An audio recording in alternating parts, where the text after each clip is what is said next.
हरे कृष्णा। एकादशी की तिथि भगवान विष्णु को समर्पित होती है और आषाढ़ महीने के कृष्ण पक्ष की एकादशी को योगिनी एकादशी कहते हैं। ज्योतिष के जानकारों की अगर माने तो सबके हाथों कभी न कभी कोई ना कोई पाप हो ही जाता है। कुछ पाप इंसान जानबूझकर करता है तो कुछ उससे अनजाने में हो जाते हैं, लेकिन हर पाप का दंड इंसान को भुगतना ही पड़ता है। कहते हैं कि योगिनी एकादशी व्रत के प्रभाव से उन सभी पाप दोषों से मुक्ति पाई जा सकती है। योगिनी एकादशी के दिन उपवास रखने और साधना करने से सभी समस्याओं का अंत हो जाता है।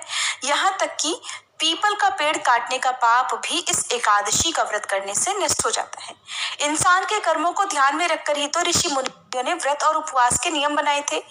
ज्योतिष की जानकारों के अनुसार अगर इंसान सही नियम से व्रत और उपवास रखे तो जीवन के तमाम कष्टों से वह आजीवन मुक्त रहता है। परम कल्याणकारी योगिनी एकादशी के दिन की महिमा का वर्णन पुराणों और धर्म ग्रंथों में भी मिलता है। इससे जुड़ी एक पौराणिक कथा भी प्रचलित है।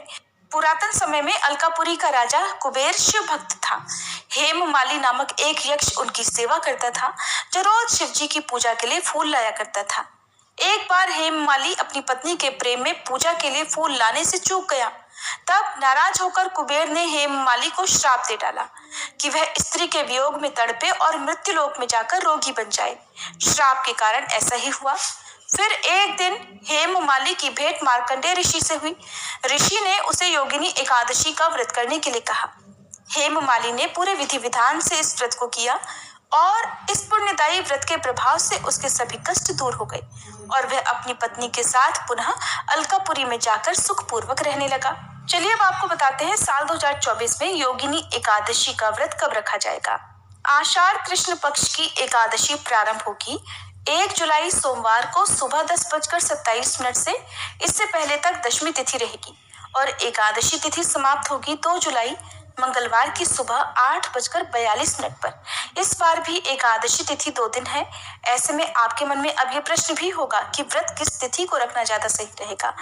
तो देखिए, जब भी एकादशी तिथियों का इस प्रकार का संयोग बनता है कि एकादशी 2 दिन पड़ती हो, तो ऐसे में सभी लोगों को दूजी एकादशी का, यानी जिस दिन एकादशी और द्वादशी तिथि दोनों ही हो, उस दिन उपवास रखना चाहिए और अगले दिन शुभ मुहूर्त में व्रत का पारण करना चाहिए।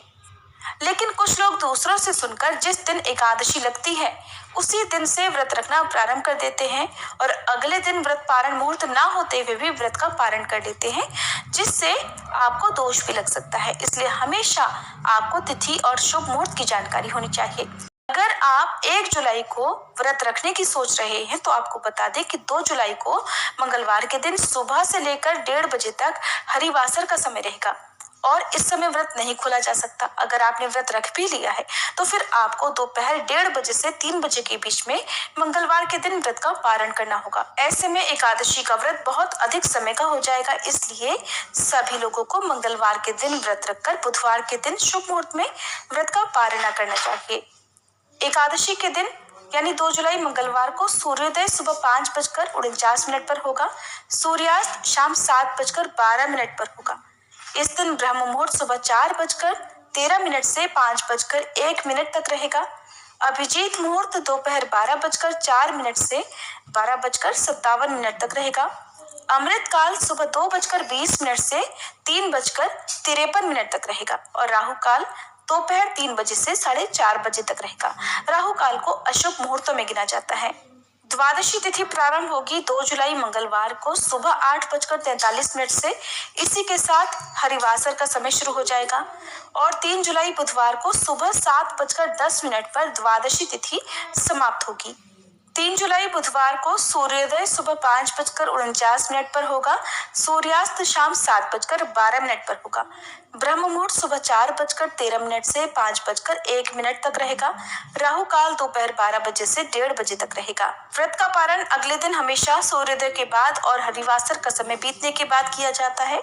2 जुलाई मंगलवार को हरिवासर दोपहर 1:30 बजे तक समाप्त हो जाएगा।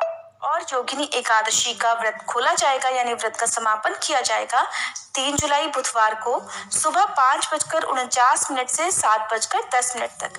ध्यान रखिएगा कि 7:10 के बाद से त्रयोदशी तिथि प्रारंभ हो जाएगी, इसलिए आपको तिथि के अंदर अंदर ही अपने व्रत का पारण कर लेना चाहिए। एकादशी के दिन तुलसी पत्र नहीं तोड़े जाते हैं और भगवान विष्णु के भोग में तुलसी पत्र होना अनिवार्य होता है, इसलिए आप दशमी तिथि को ही तुलसी पत्र तोड़ कर रख लें। यदि आप सोमवार के दिन तुलसी पत्र नहीं तोड़ रहे हैं तो आपको फिर शनिवार के दिन ही तुलसी के पत्ते तोड़कर रख लेने चाहिए। एकादशी के दिन चावल या चावल से बनी वस्तुओं का त्याग करना चाहिए और इस दिन आप अन्न का या पानी से भरे घड़े का दान कर सकते हैं। इस दिन भूले से भी तामसिक भोजन का सेवन नहीं करना चाहिए और नाखून बाल इत्यादि भी नहीं काटने चाहिए। जानकारी अच्छी लगी हो तो वीडियो को लाइक करके कमेंट बॉक्स में हरे कृष्णा लिखना मत भूलिएगा।